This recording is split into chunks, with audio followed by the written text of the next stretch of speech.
military industrial complex. The potential for the disastrous rise of misplaced power exists and will persist.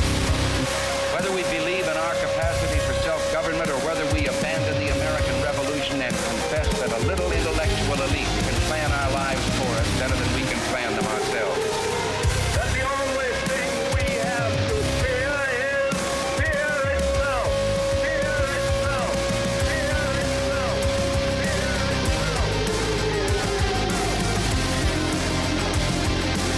Where they will not be judged by the color of their skin, but by the content of their character. We shall fight with growing confidence and growing strength in the air. We shall never surrender.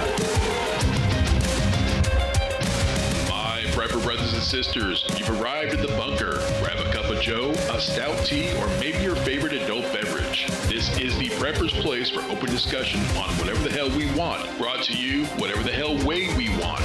This is the new format of Top's Bunker. So sit down, kick back, post up, relax, and welcome to the bunker. Mr. Gorbachev, tear down this wall. Military industrial complex. And we as a people will get to the promised land. We will make America strong again, proud again, safe again. We will make America great again.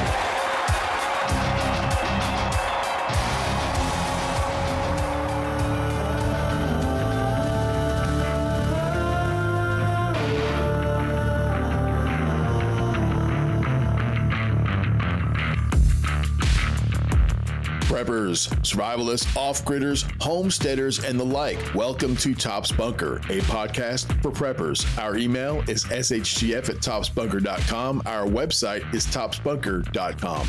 Don't forget to check the show notes on your podcast player for valuable links and extra info on this episode. I want to thank y'all for joining us. We got a great show for you. Tonight, we're joined by our guest, Kevin Price from Schumacher Homes.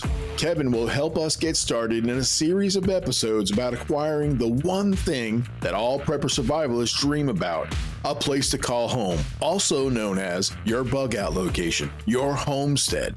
The path to making this particular dream a reality is fraught with pitfalls and red tape and hidden dangers and scams, the likes you've never seen before. You'll need planning, lots of it, and you'll need to think and discuss and run the numbers before pulling the trigger. We're no experts on this topic, but we'll try to get you on the right path and keep you there. So let's get to it.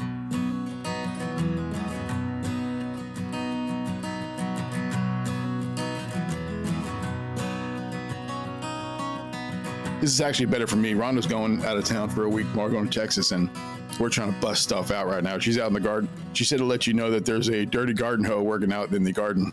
Nice. Kev, if you've never, I don't know if you got to listen to any of the podcasts before you got on with us. My wife and Keith's wife and a few other ladies here and there, they do their own podcast and they call it the Dirty Garden Hose. Nice. That's awesome.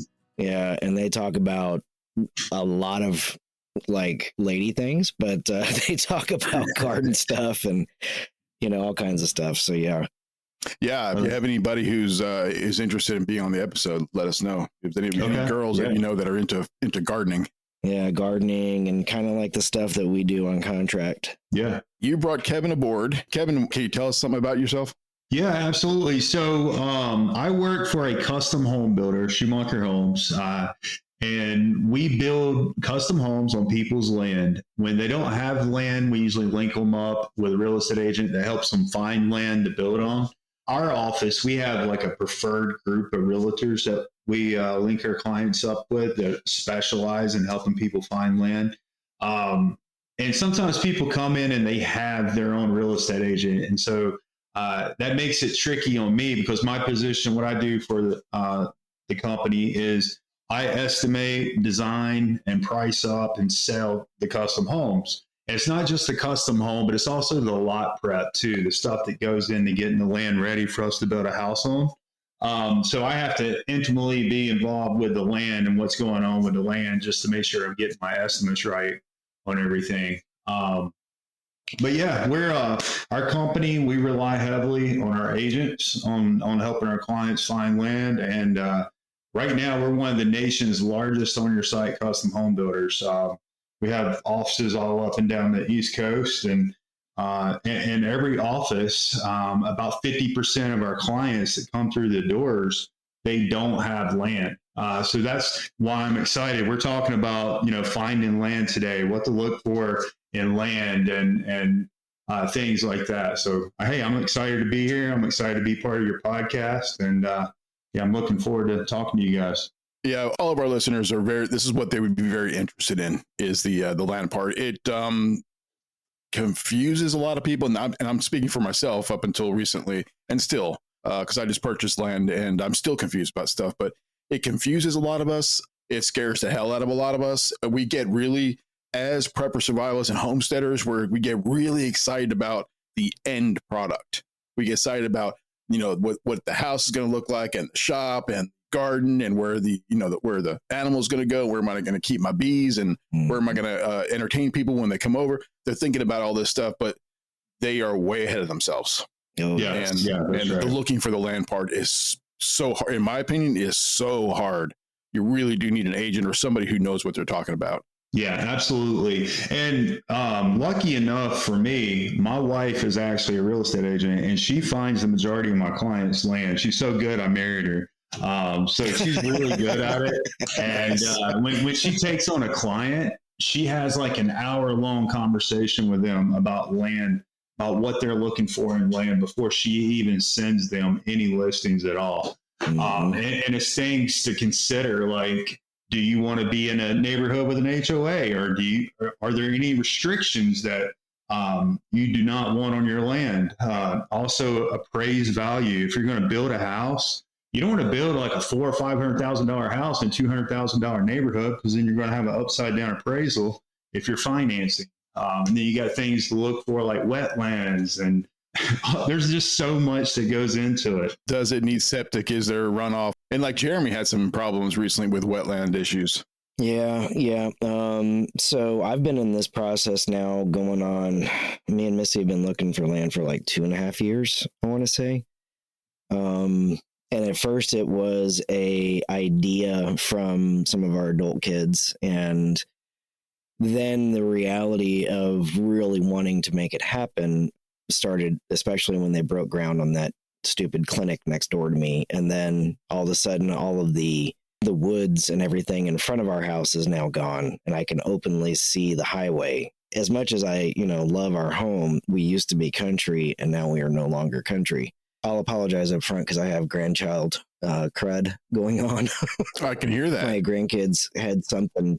It's like a combination of cement and cat shit of my nose right now. It's pretty. There you go. It's insane. There. I had to go there.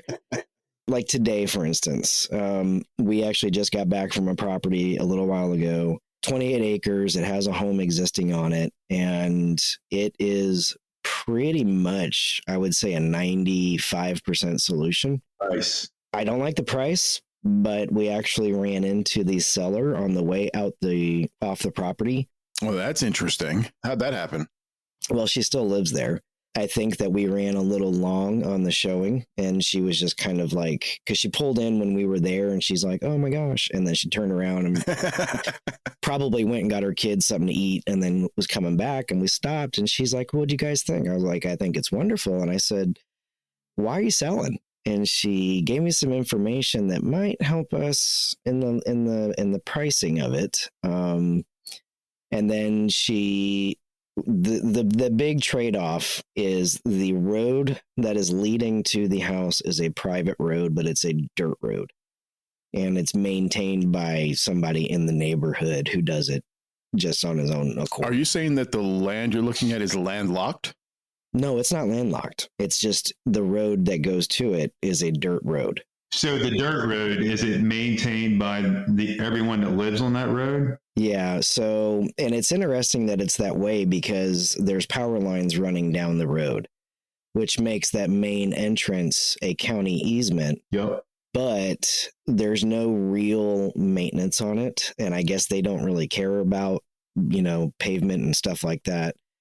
and I might be wrong on this, and Kevin, I don't know if you can tell me since we're both here in North Carolina, but doesn't it have some kind of effect on taxes if the road in front of your parcel is not maintained by the county?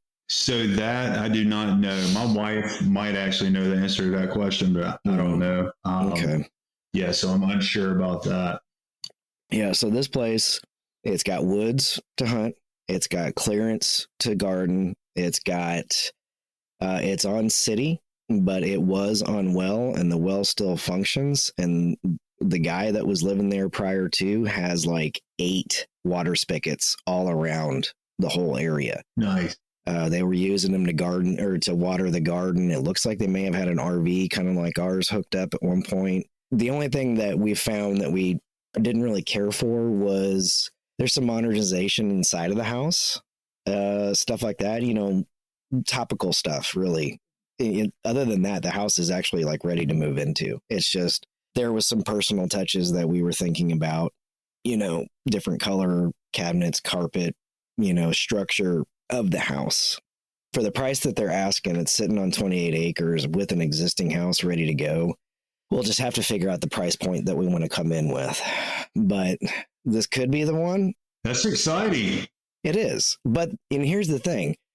I've only been emotionally attached to one piece of property during this whole event, like thing that we've been doing. And it was a 75-acre parcel, a little bit further out in the country.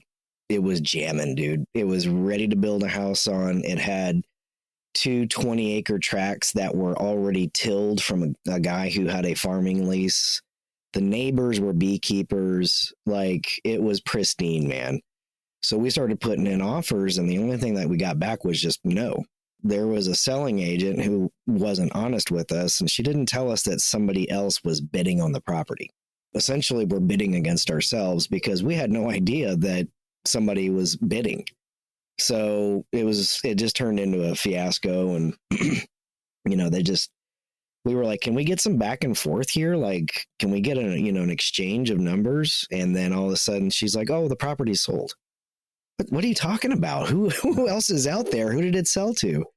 And then we found out that she did not tell us that there was another couple out there putting bids on the property. There's always somebody looking. And, you know, I do know that there's the possibility that there's another gentleman that I think went and saw it yesterday as well. And that's good and fine. You know, one door opens, another closes, yada, yada. But this could be the one, man. I found like a tiny portion of wetland, found a little bit of running water, and I'm sitting there and I'm examining it. And I'm like, you know what? I could trowel this down. I could build up the edges, and I can dig me a pond. They had a shooting range, plenty of deer, plenty of turkey.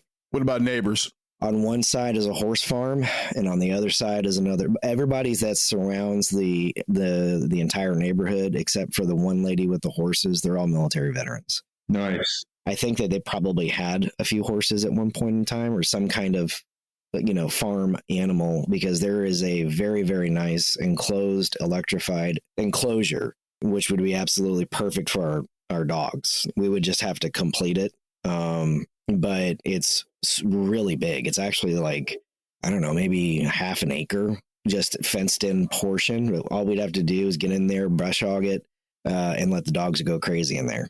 And we can build trails to run the dirt bikes and the quads. And it's like a 95% solution. Just needs some touches. So, Kevin, do you hear what he's doing? Yeah, absolutely. So it sounds amazing. I mean, it sounds like everything someone would want with a property.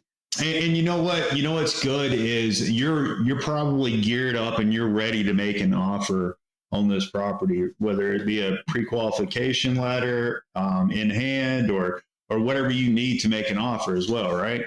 Yeah, so we were under contract on a different parcel at one point, but we found undisclosed wetland that cut off the potential home site, and the amount of money that it would have taken to get the permitting and, you know, moving one portion of wetland to another portion, jurisdictional water runoff, all this mess, it turned out to be not worth it. But the big thing is, for people who live the preparedness lifestyle, I think a lot of people have this, like, you know, this dream of, I'm going to find this this amazing piece of property, and I'm going to get out there and I'm going to build my dream cabin, and it's going to be, freaking amazing. For us here in North Carolina, though, and Kevin, you can correct me if I'm wrong, but the number one problem that I've been running into these past 2.5 whatever years is groundwater.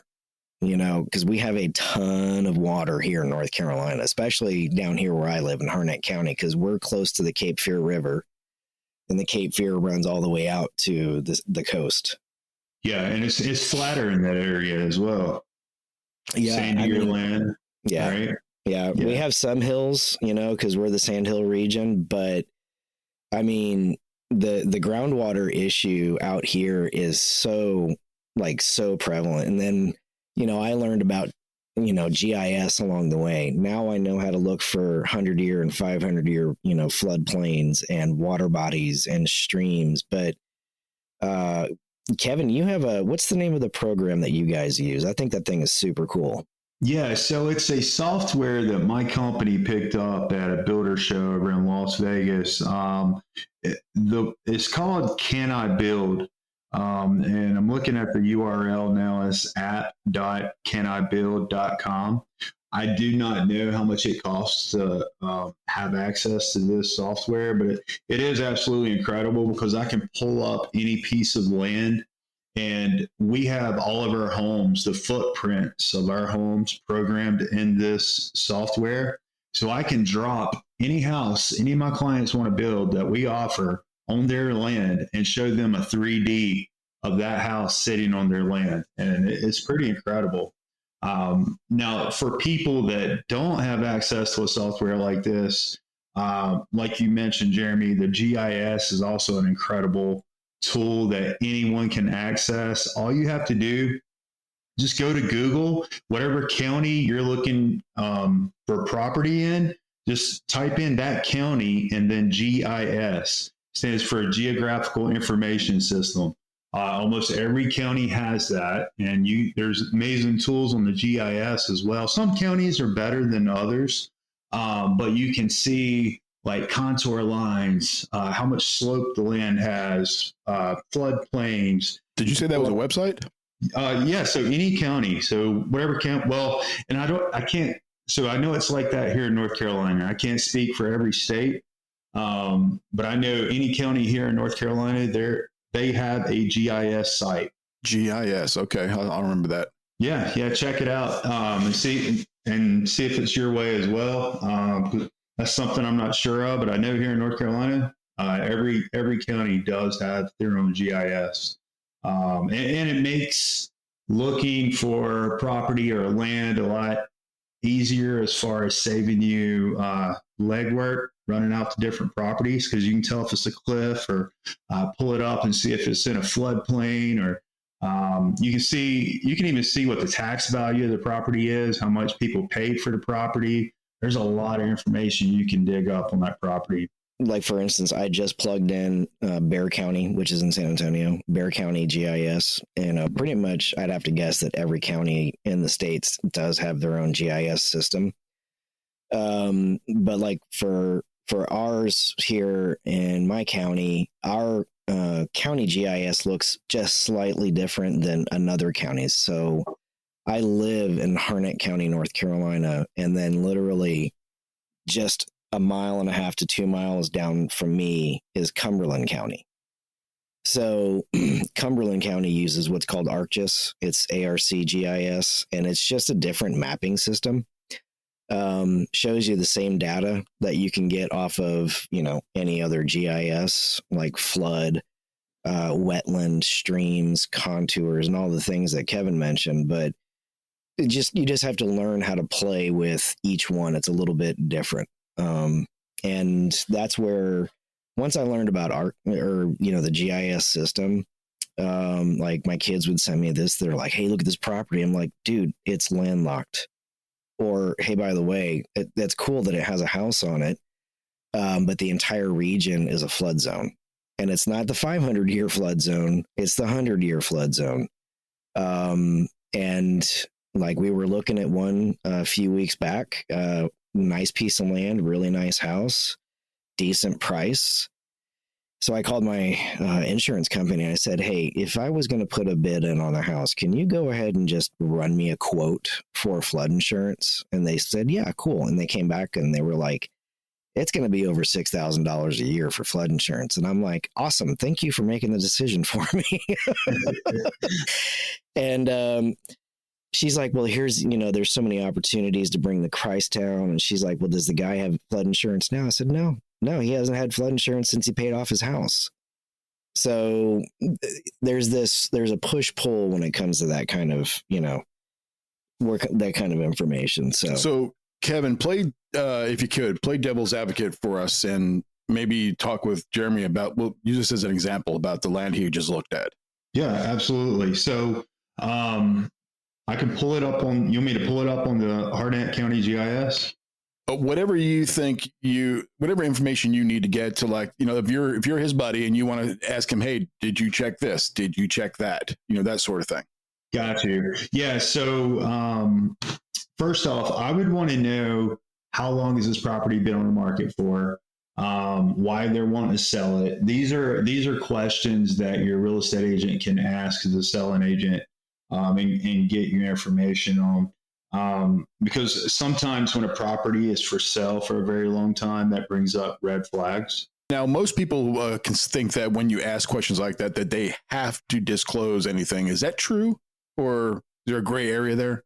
Doesn't a lot of that come into when you're doing your time of discovery? Yes. Anything that your agent finds out, they have to disclose that to you.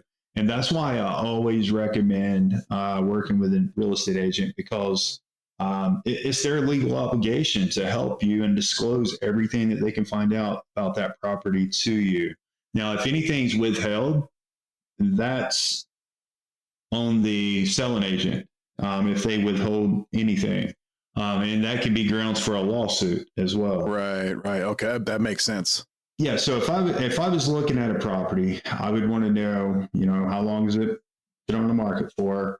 I would want to do exactly what you did as far as look to see if there's any wetlands on the property. And this is an existing residence on this land. So a lot of times when I look at a piece of land, there's no house on the land. So then I gotta look at it and see, all right, is there a buildable spot on this land? We need to find the flattest spot possible, unless you want a basement. If you want a basement, then there needs to be slope. How long of a driveway are you going to have? How many trees are we going to have to clear? Now, one thing to kind of consider with looking at this land is how much management or how much time are you going to have to spend managing your land, all of this acreage? And is this something that you're willing to take on? That's one thing I would consider. Because my wife and I, we bought some acreage out in the middle of nowhere. Used to be an old cow farm, and it's all field. And what we do is I kind of mow a portion of the land around the house, keep it mowed down. The rest of it, I'll let it grow up, and I'll sell the hay off the land. So I don't really have to manage it, because I got somebody that comes in and cuts the hay, pays us for the hay. But that's something that a lot of people. I always wondered how they do that. I'm sorry, I didn't mean to cut you off. I always wondered how they do that, because you got people that, like myself, who don't have the equipment, but might have a field of grass or hay or whatever it is, and so there are people out there that will pay you to come and take it off. Absolutely, yeah. So I got a guy. He pays me $5 a bale, and all I got to do is just watch the grass grow. Wow. He comes out, he cuts the hay, and takes it with him. Pays me $5 per bale. You don't have to fertilize it or anything. I don't do nothing. Just watch it grow. Yeah, it's a way that a lot of people, and not, and Kevin, this doesn't apply to you, but a lot of older folks who used to be active farmers, but they still have the pastures, and they just can't do the thing anymore. They will actually lease those parcels and allow farmers come in and grow, especially like hay. It creates a really nice passive income, income flow for some people.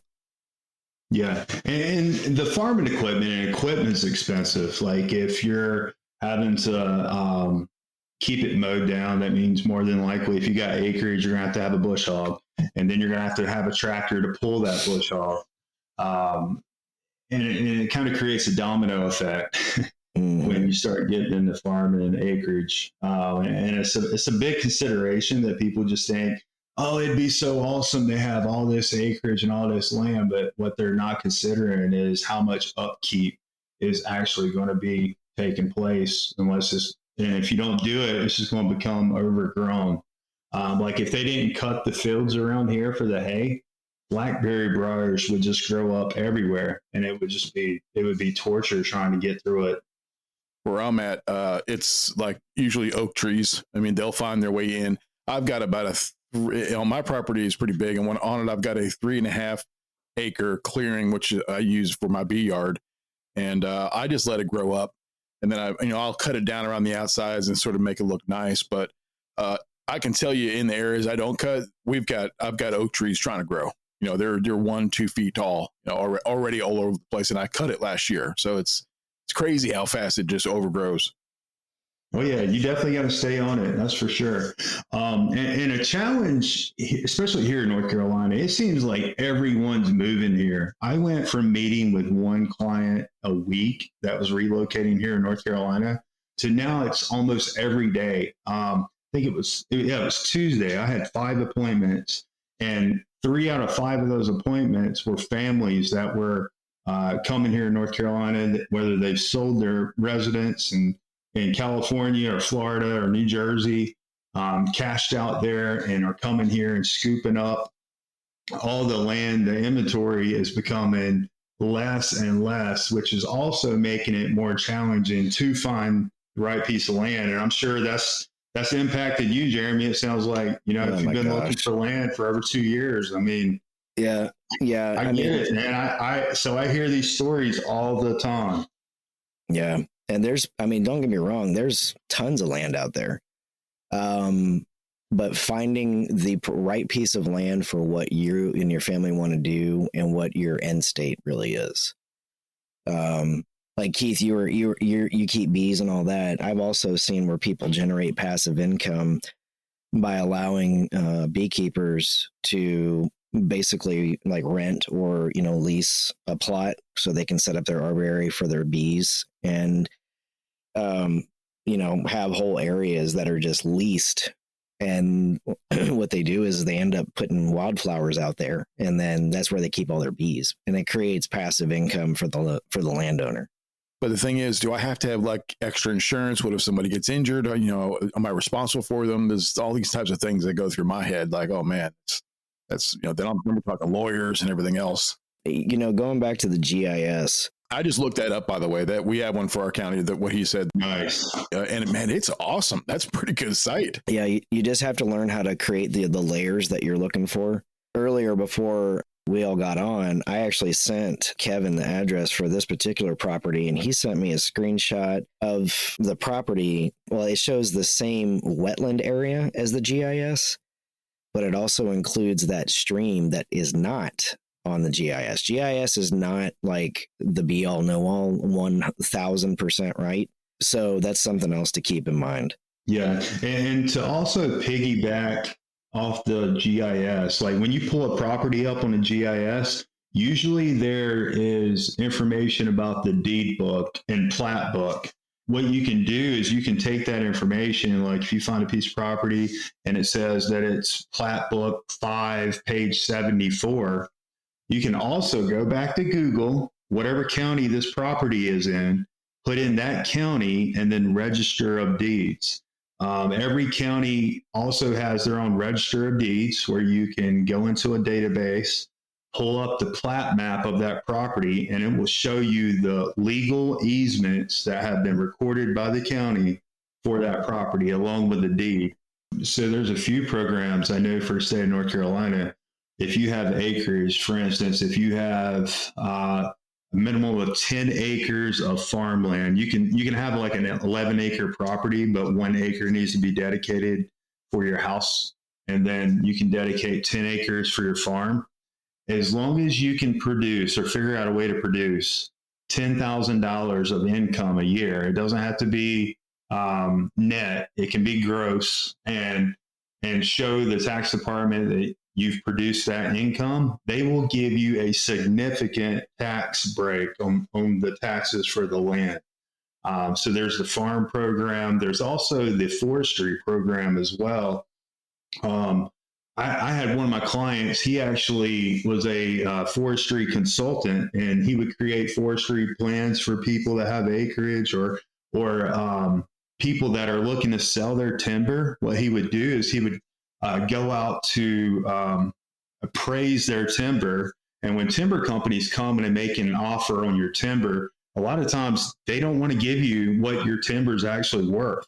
So what he does is he goes and he appraises the timber, and then he creates competition between 30 different buyers of that timber to get his clients the most money that they can get for selling their timber. Nice. And if you sell timber, you also got to be careful, because a lot of times the timber companies, what they'll do is they'll come in and they will just cut the trees and leave the stumps in the ground, which is going to increase your grading cost if you're looking to build, a house or a barn or some type of facility.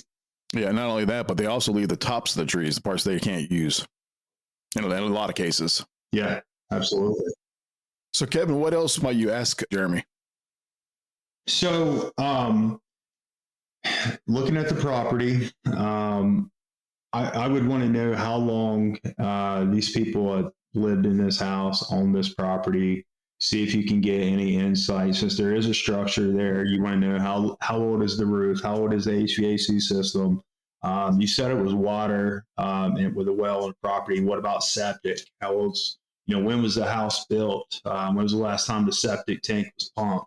Things like that, maintenance that could bite you in the long run. I would want to know, what that is, and that would also create negotiating power as well. Like if it has an older roof and they're asking a little bit higher price than what you're wanting to pay, well, that's one way you can beat them down on a price. Well, your roof is 25 years old and looks like it might need to be replaced soon. Can you knock some money off of that or make them an offer because of that? Those are things that I would try to pick that property apart and try to get negotiating power. Anything that you can find that might be problematic, I would bring that up. Kevin, you were talking about the roof. That was one of the first things I looked at. There was a little bit of streaking. Having tile here, it's kind of common. It didn't really strike me as anything out of the ordinary. Just a little bit of streaking here and there. I was looking at the gutters and I was looking at the flow and how the grass looked based off of the flow. All in all, the house is sound. I got into their attic, large attic, could probably stand to be foamed. But I checked the roof, and the roof is within current code of 3/4 ply. You need, you're an intelligent guy and you're analytical and all this, and I get that, but you need a professional inspector. Oh, yeah. Because I've been in the building industry for many, many years, and I missed a lot of stuff on the property I bought. And the inspector that came out, I didn't even think that they were that great. He found stuff that I missed completely. Yeah, and if we were to move forward with this, so my VA certificate that I used to buy my house in El Paso is tied into a refi right now. I'll be selling that house this year. Missy's never used her VA certificate, so she has access to her full VA certificate. And for those of you who are not been military before, the VA certificate is an opportunity for veterans with an honorable discharge to buy a house with very little or no money down. And what it does, it's not a loan. It is not a loan. It is a guarantee of purchase power up to a dollar amount. So the rules on the VA certificate changed. I think it was it last year or this year? They increased the amount of purchase power using the VA certificate. And I want to say it's in the high 700s, low 800s, something like that. And Kev, I'm not sure if you can chime in on that one. Yeah, so we have our own in-house financing. And it's a company called Schumacher Mortgage, and They specialize in doing construction home loans, and I rely heavily on the loan officers, which we do have a VA construction home loan program. I do know the limits of FHA and VA were increased this year. The exact dollar amount I'm unsure of. I always look to the loan officers to give me a pre-qualification letter, and it'll say VA or jumbo loan or FHA on it. With the VA construction home loan and the VA home loan, those are two different types of loans. So with the construction home loan, there's kind of two different parts. So there's the loan that you have during construction. So if you were to do a conventional construction home loan, usually it's 95% financing, and that means you only have to put 5% down. But during the construction process, like our company, we get paid 6 different times.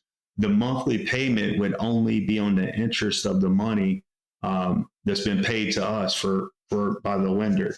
So the monthly payment would start out at like $100 and then gradually work its way up to the full mortgage. And then once our clients get their keys to move in their house, everything then converts over to the 30-year permanent loan. Now, with a VA construction home loan, the one that we offer, it's 100% financing. So you don't have to put no money down. And during the construction period, you don't have any monthly payments whatsoever. You don't start making your first monthly payment until you get your keys to move in your house. However, the kicker is, and where they kind of get you, is the money you would have paid during the construction period, you kind of paid that up front. Your closing costs are a heck of a lot higher on a VA construction home loan. So it kind of evens out in a way. Yeah, and that's something else that I learned along this process is financing. And a lot of people think that they can go to a mortgage lender and say, hey, I want to buy 30 acres. And the first thing they're going to ask you is, okay, is there a house? And you're like, no, I intend on building one. The majority of lenders out there they're like, no, dude, we don't do that. We do not finance land. Well, here in North Carolina, we have a couple of companies that actually specialize in financing land specifically for farm use. And kind of like I was telling you before, Keith, Missy and I, according to North Carolina, we're considered part-time farmers. Why is that? It's based off of the amount of food that we produce, and we're regenerative farming. Yeah, and back to the lenders that only do land loans. So there is, like I know of one here in North Carolina, they're called Ag South, and they will finance just land. I think the down payment, you have to have 15% put down. Mm-hmm. And I think that's great that there's companies like that out. We had to do 25 here in Missouri.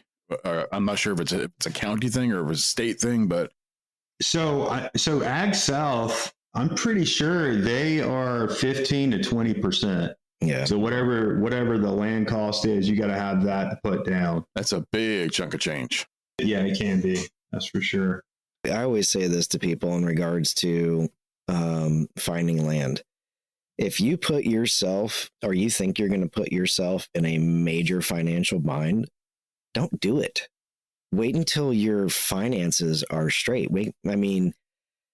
We're lucky in our life situation right now that we can do what we want to do, but not everybody is in that boat, and sometimes it's just not in the cards yet.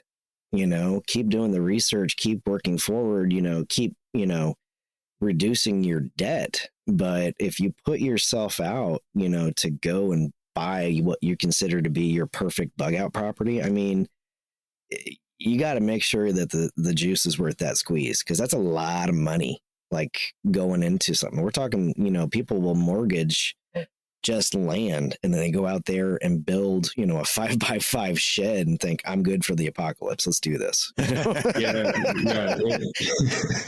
People get themselves in a lot of trouble, and lenders, they will lend you whatever amount. So this is always step number one that I tell all of my clients is talk to a lender about financing. And then not only that, but talk to them about interest rates, talk to them about monthly payments, find out what dollar amount is associated with the monthly payment that you want to keep everything under. And that's how you establish your goal budget. And then you know how much you need to keep everything under to get the monthly payment that you would feel comfortable with. I'm looking here on the Ag South website, and so they offer up to 85% financing for lot loans. If you got the money, it's definitely a way to go. But I had the same thought, just get a big old piece of land, then you can build on it. You know what? That's not really the reality of it, though, because the building on it, it's very expensive to build. Yeah, that's a whole different animal. So now if you're going to be building a house on it, you're going to need a construction home loan. Now, with a construction home loan, you can combine your land and house together under the same financing, or even if the land was currently being financed with another company, whoever the lender is that's going to give you the construction home loan will buy out that other company and combine everything together for you for the financing. But they are also going to want to do an appraisal, and you would definitely need to make sure that you're not outbuilding the area that you're in. Like, you don't want to build a $400,000 or $500,000 house in a $200,000 neighborhood, because then you're going to have an upside down appraisal. There's a lot of things that go into to building. Now, cash, if you're paying cash for land, paying cash for a house, another thing that you could do, how you can find some land, is you can also look at the foreclosures. So any county, I know here in North Carolina, like I live in Randolph County. And so like if I was to go to Google and I do Randolph County foreclosed properties, Google that, it would pull up I think the sheriff's department or the courthouse, and it will give you a listing of all of the properties that are in foreclosure. And it also goes over the steps that you would need to take if you're interested in one of these properties, you want to put a bid on it, or how to upset someone else's bid on those properties as well. That's another tool if you got the funds and you got the cash. So you would have to have the whole cash up front, though. That's one of the, if they're asking $50,000, you got to have $50,000 cash when the deal goes through. Yeah, I think that's how it works. So, Kevin, does your company buy whole entire areas and build whole entire communities, or just one lot at a time? So we build on people's land, and we only do one piece of land at a time, one house at a time. I looked at the website. The product is nice. I mean, I saw some really nice stuff on there. Yeah. And the cool thing is, so we got over 80 different floor plans to choose from, and we're completely custom. I have a guy that is going to be putting an airplane hangar underneath his house. He's building in a neighborhood where every house in that neighborhood has an airplane hangar attached to it or underneath their house. And there's an airstrip that runs through that neighborhood. So nice. Crazy. You can put an airplane under the house? Yes. Yep. Absolutely. Yeah, that's one of the projects I'm working on right now. Yeah, that's cool. and Kev, for the listeners because we do have listeners here in North Carolina, what's your name of your company again? Schumacher Homes. Yeah, and I work out of the Greensboro office. We usually build about a little over 100 homes a year. Right now, we currently have about 30-something homes under construction, with at least another 40 coming up. And our whole process from start to finish, when someone signs to move forward with us until the day they get their keys to move in their house, is about an 8-month process. It does not take that long to build a house. Our average construction time right now is about 6 months. But there's some meetings that our clients have to go through before we start construction or before they get to the closing table. And that's why it's an 8-month process. But we're geared up, and we're geared up to take on a lot of houses at a time. Years ago, I built a house. It was a custom home. Actually, they were semi-custom, like you said, fully custom. I took it to heart. So I went to pre-construction meeting, and I just started, I want this. No, we don't do that. Well, get on the phone, call somebody, find out how we get that. Okay, you can have that, sir. And we go over here. No, I want the gourmet kitchen. It's going to have the stainless steel. Well, it's going to have the stone backsplash, all that. Well, we really don't do that. I'm like, okay, call who you need to call. And I literally sat there at the table making them call people. That's awesome. They come back, okay, they said we can do that. Yeah, I figured they would.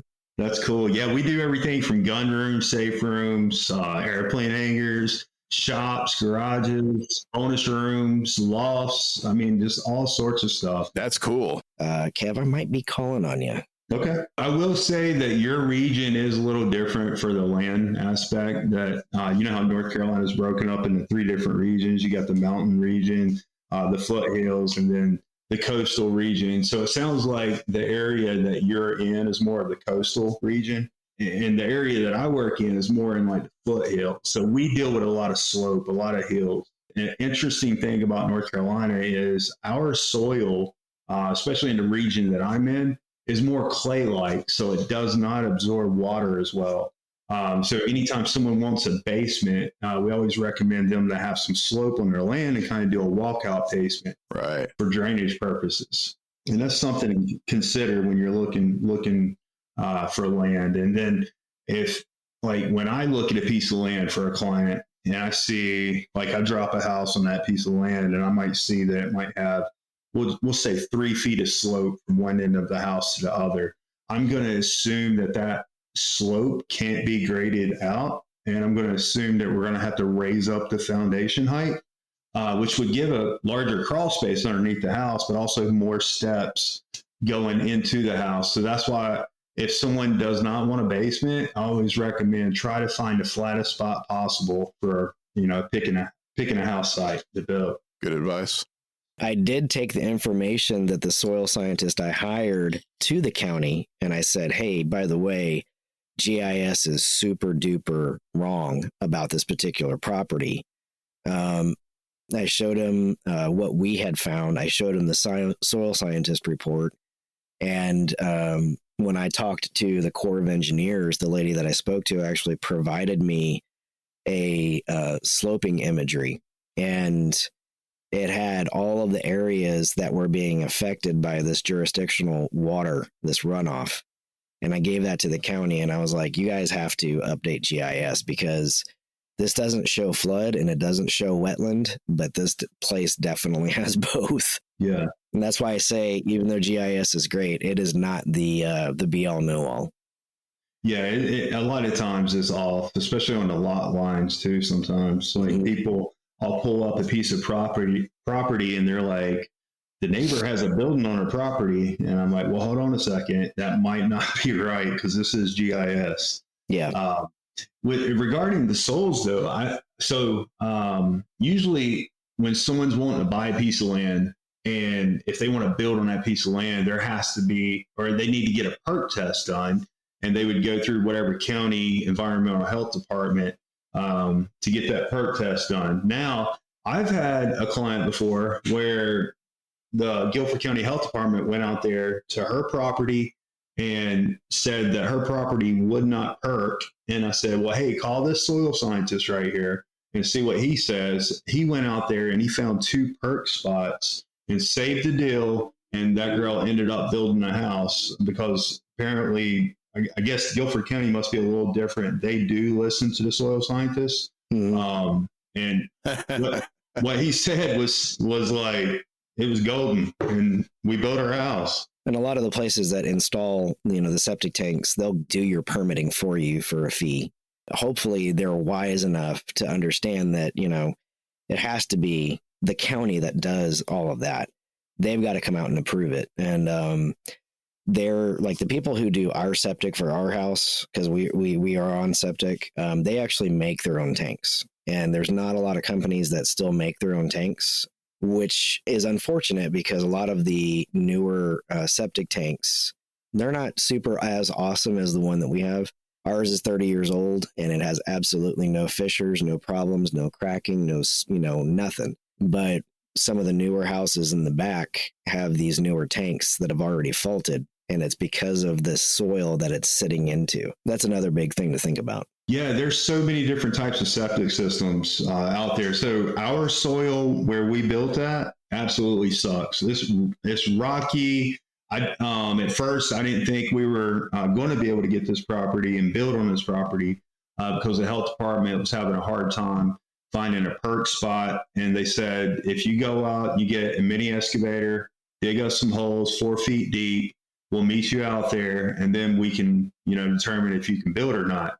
So they did say that our land would perk, but we had to get a shallow septic system. So our entire front yard is a septic system. I can't grow any trees in our front yard. Now, I can have trees around our house on the sides and on the back, but I cannot have any trees whatsoever in the front yard because the entire yard is a septic system, which is crazy to me. And the cost too, man. We had to pay a lot more money for a shallow septic system than your conventional septic system, because usually If a land perks here in North Carolina for a conventional septic system, you can get one done for about $9,000 and $9,500. And if it needs a pump, then that would be about $1,500 more. But septic systems can easily go over $20,000 easy for certain ones. Well, Kev, I was going to tell you, man, thanks for coming on, giving us all this information. I know that there's a lot of listeners who have, because we've been talking about doing an episode or at least a series on this entire process, and it's good to finally get started with it. Yeah, I appreciate you guys having me on, man. It's been a pleasure. Yeah, awesome, Kevin. Thank you so much. And you're welcome back anytime you want. Thank you, guys. I appreciate that. My prepper brothers and sisters, building a homestead isn't something you do overnight. It's a process, a calling. One foot in front of the other, one smart decision at a time. You're not just prepping for collapse. You're preparing for a life worth living, regardless of what's happening outside your fence line. Stay focused and don't let the big picture paralyze you. Start with research, then scout it, walk it, smell it, ask questions and get answers. Out there, somewhere, is a piece of land that's waiting for you to claim it. A place where your kids can run free, your food grows from your own hands, and you sleep at night knowing you've built something real, something lasting, something no headline, no politician, no system can take from you. Stay prepped, stay happy. Thanks for listening, and good night. Built this thing from the ground up out of nothing. No flight plan, no manual, be bound, you and I. We're driving in the dark without headlights, trying to find our way. It's hard telling where we'll be in the coming days, but I'll be there with you. It's hard telling where we'll be in the coming days, but I'll be there with you. I'll be here with you.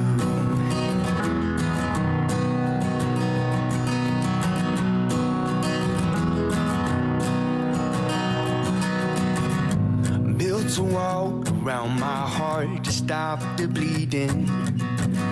More than made of all the words that I should have said to you. And we're walking through the fire and the smoke clouds, trying to find our way. It's hard telling where we'll be in the coming days, but I'll be there with you. It's hard telling coming days, but I'll be there with you. I'll be here with you.